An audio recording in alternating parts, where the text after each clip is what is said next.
সম্পর্কের বাজারে পৌঁছে পা দুটো থেমে গেল।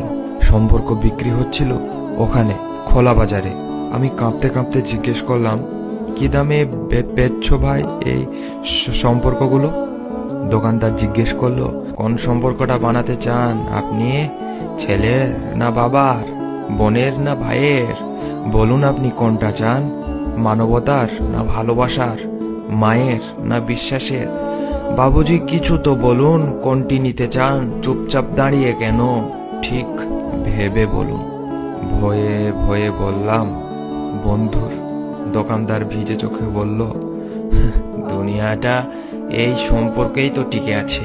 তবে মাফ করবেন বাবুজি, এই সম্পর্কটা বিক্রির জন্য নয়, এর কোনো দাম দিতে পারবেন না। আর যেদিন যেদিন এটাও বিক্রি হয়ে যাবে, সেদিন দুনিয়াটা উজাড় হয়ে যাবে।